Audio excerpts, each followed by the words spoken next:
자, 그리고 우리 김상욱 선생님하고 장항준 감독이 부산 세관 박물관을 다녀왔어요. 네.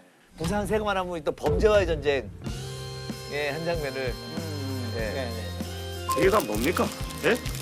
이게 명태 밥이요? 예? 반갑습니다. 최익현입니다. 조영배입니다. 엄격하게 집행을 잘하는 곳이기도 하지만 항상 영화 속에서는 밀수, 밀수, 뇌물 받는 공무원 뭐 이런 예. 얘기들이 영화에서 많이 다루죠. 예. 자, 어떠셨나요? 어떤 게 전시가 돼 있던가요? 갔더니. 세관을 볼 일이 없었던 것 같아요. 하나도.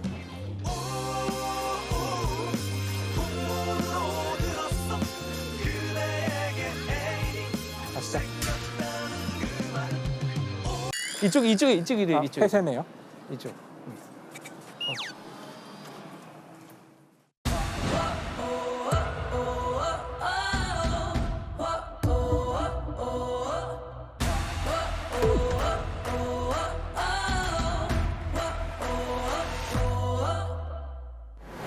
오늘 소개해 주신다고 하신 그 관장님이신가요? 네, 반갑습니다. 제가 그 부산항이 개항이 돼서 어떤 품목이 가장 많이 들어왔을까 미술 품목을 했어요. 네. 1번이 금이었습니다. 금계죠. 예, 금이었고 금, 두 번째 뭐겠습니까? 술, 두 번째는 녹용이었습니다. 녹용. 황금, 그다음에 건강을 중요시하다 보니까 이러다 보면 자연적으로 그 수요가 창출되는 거죠.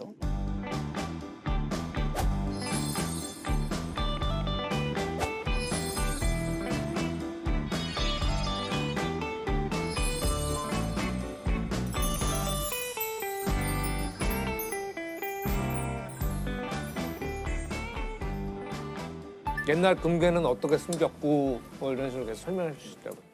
금도 그런데 사실은 그러니까 영화에서 많이 보는 거는 마약이잖아요. 그렇죠. 특히 이제 우리나라에서도 마약을 제조해서 판매한 적이 있었는데 화이트 트라이앵글이라 그런데요. 그러니까 백색 삼각형 부산에서 제조를 해서 일본에 판다. 한국이 일본에 마약을 공급하는 어떤 기지였던 때가 있었던 것 같아요. 그래서 이게 이 앞전에 영화 마약왕, 아, 마약왕에 나왔던 실전에 쓰였던 메산비타민이라고 그러죠. 히로뽕을 현장에 썼던 기계입니다. 영화에 쓴 건가요? 아니면 실제로 썼던 거? 실제 썼던 거죠. 실제로 썼던 거죠. 마약지. 예, 예. 오. 이 부산은 보면은 히로뽕을 제조하는 그 기상 날씨가 최적이란 거죠. 그래서 부산에서 이 제조하면은 이 품질이 우수하다는 거죠. 날씨가 관계가 있구나. 이 부산이 마약으로 유명한 곳이더라고요. 그래서 마약왕이라는 그 영화 네, 실제 인물의 이황순이라고 마약을 만들어서 일본에 공급했던. 뽕을 일본에 팔면 이거 애국가 이거. 그래서 그때 마약 소탕을 80년대 초에 했대요. 아마 오공하고 들어서고서 공부해서 했을 것 같은데 소탕을 하자 마약이 사라진 게 아니라 갈 데가 없어진 마약이 이제 국내로 유통되기 시작했다고 하더라고요. 80년대부터.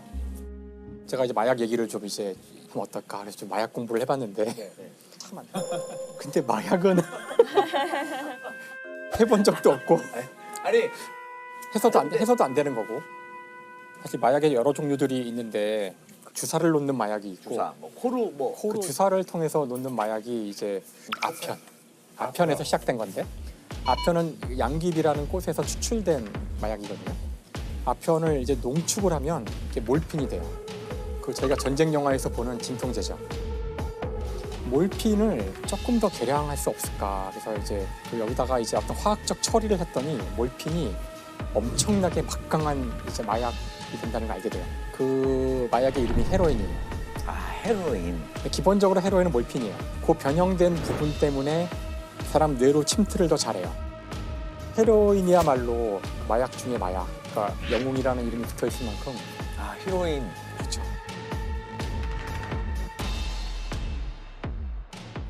코카인 같은 경우가 이제 코로 흡입하는 거라고 하더라고요. 코카 잎에서 추출할 수 있는 건데 남미에서 자란대요. 첫 만남 때 그 코카콜라 좋아하신다는 분이 누구죠?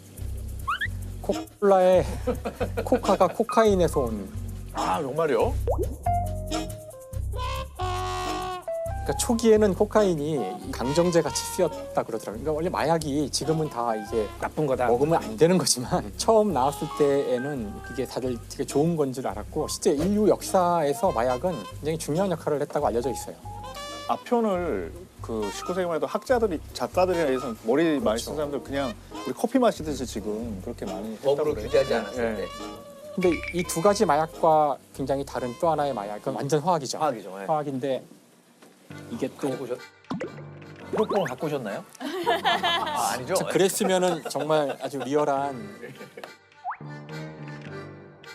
아, 지금 뭐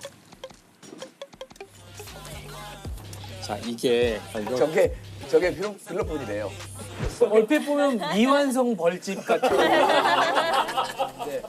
그러니까 이게 탄소가 주르륵 있고 그 주위에 수소들이 있고요. 여기 정말 별거 아니란 얘기를 하고 싶어서 제가 이걸 보여드리는 건데요. 이건 이제 그 각성제. 이걸 먹으면은 이제 효율이 높아져요. 2차 대전 때 독일군 또 저거 맞고 그렇게 빨리 진군했죠. 예. 당시 독일군이 썼던 전략이 전격전이라는 전략이거든요.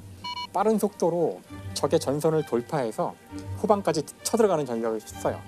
근데 그러려면은 아주 빠른 속도로 거의 72시간을 잠도 안 자고 움직이고 그런 전술이 필요해요.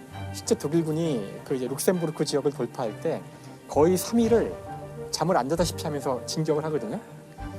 그때 바로 이 메스앰페타민이 대량으로 지급이 되었고요. 피곤을 이게 모르는 거죠. 피곤을. 피곤을 모르고요. 잠도 안 오고. 근데 나중에 이것의 부작용들이 이제 알려지면서 굉장히 끔찍한 부작용들이 많거든요. 실업보험 오래 한 사람들을 보면은 끔찍해서 볼 수 없어요. 사진을 못 볼 정도로 잇몸이 나가고 자꾸 환각을 본대요. 자꾸 자기 몸 위로 수천 마리의 벌레가 움직이는 환각을 그걸 긁다 보니 그걸 긁다 보니 상흔이 생긴다 그러더라고요.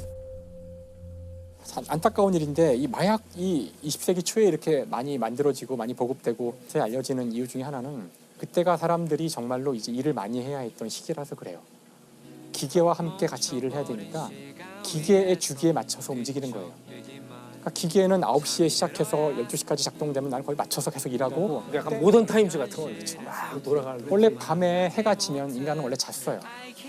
18세기까지의 인간들은 밤에 초를 사서 킬 수 있는 아주 돈이 많은 사람들을 제외하고는 해가 지면 다 잤어요. 근데 지금도 우리가 보세요. 이 어두운데 이거 불 다 켜고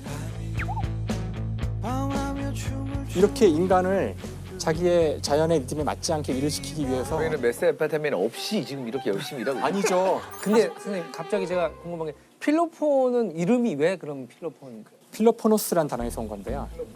저희가 이제 필로소피라고 그래서 이제 지혜를 사랑한다. 필로가 사랑한다는 거잖아요. 좋아한다.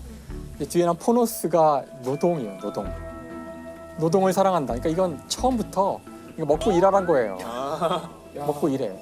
여기 그러면 커피 중독자들 아니에요? 아까 저기 우리 방송 열심히 하라고 이만큼 갖다 놨더라고요. 저기 뒤에 가니까 커피가 이만큼 쌓여 있고 계속 물어봐요. 커피 드실래요? 근데 이건 약간 조금 벗어난 얘기일 수도 있겠지만 SF적 상상력이 마약에 작용된 적도 있어요. 헉슬리가 썼던 그 멋진 신세계라는 책을 보면 되게 오래된 책인데요. 미래의 인간이 만든 어떤 하나의 가상의 세계를 이야기하고 있어요. 그 세계에서는 그 아기를 낳을 때 국가가 다 만들어서 내요. 국가가 필요로 하는 똑똑한 사람들을 일정 숫자 만들고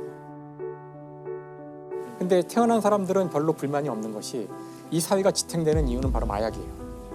그걸 하루에 2개씩 먹으면서 이 나라의 사람들은 언제나 행복하게 살아가요. 그래서 이제 질문을 던지는 거죠.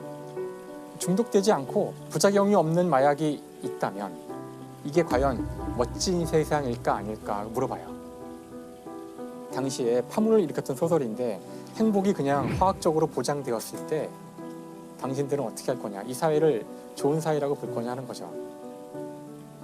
잘 모르겠어요. 모르겠어요.